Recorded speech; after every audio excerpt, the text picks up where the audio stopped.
आजकल गुजरात के गांव गांव के अंदर, घर घर के अंदर आम आदमी पार्टी की चर्चा हो रही है। चारों तरफ आम आदमी पार्टी की चर्चा है।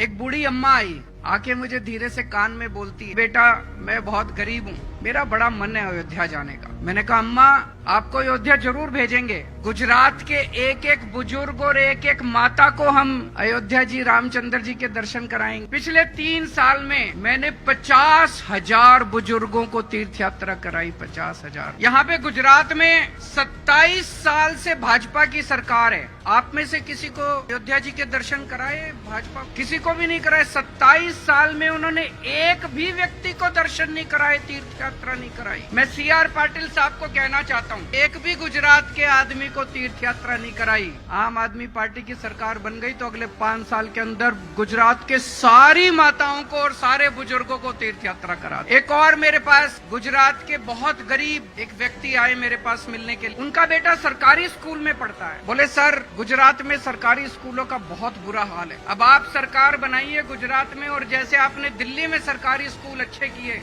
ऐसे ही गुजरात के भी सरकारी स्कूल अच्छे कर दिए। इतना बुरा हाल सरकारी स्कूलों का गुजरात में, इतना बुरा हाल। 27 साल के अंदर भारतीय जनता पार्टी स्कूल ठीक नहीं कर पाई। मैं ये पूछना चाहता हूँ कि अगर हमने 5 साल के अंदर दिल्ली के सरकारी स्कूलों का इतना शानदार इंतजाम कर, 5 साल के अंदर अगर गरीबों के बच्चों को हमने भविष्य दिया है, 27 साल के अंदर भारतीय जनता पार्टी ने गुजरात के स्कूलों को ठीक क्यों नहीं किया? अच्छा ही नहीं, कभी करना ही नहीं चाहते थे। भारतीय जनता पार्टी कभी स्कूल ठीक नहीं करना चाहती थी। वो कभी सत्ता में स्कूल ठीक करने के लिए नहीं आए, वो केवल लूटने के लिए आए थे। दिल्ली के अंदर हमने पिछले 7 साल से प्राइवेट स्कूलों को फीस नहीं बढ़ाने दी। मैं पूछता हूं कि अगर दिल्ली के अंदर हम प्राइवेट स्कूलों को ठीक कर सकते हैं तो 27 साल में भारतीय जनता पार्टी नहीं कर सकती क्या? कर तो सकती थी। मिले हुए हैं इनके साथ। भारतीय जनता पार्टी अमीरों की पार्टी है। अमीरों के लिए बड़े बड़े स्कूल बना देंगे, महंगे महंगे स्कूल बना देंगे, शानदार स्कूल बना देंगे।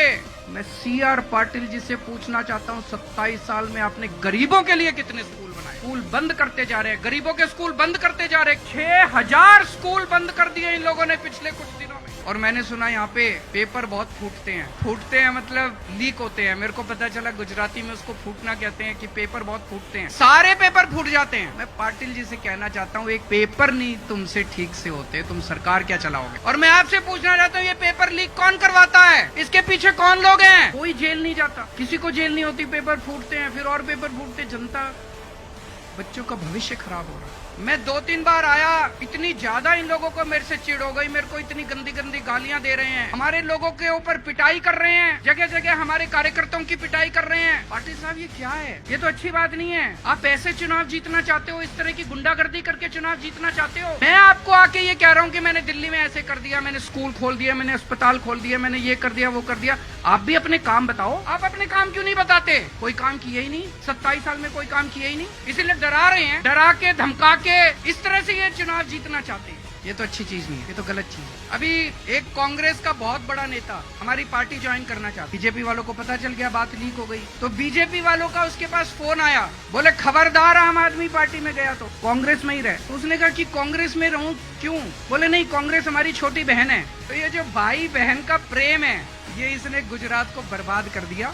अब इन दोनों भाई और बहन दोनों को हटाओ और आम आदमी पार्टी की सरकार लेके आओ। भारत माता की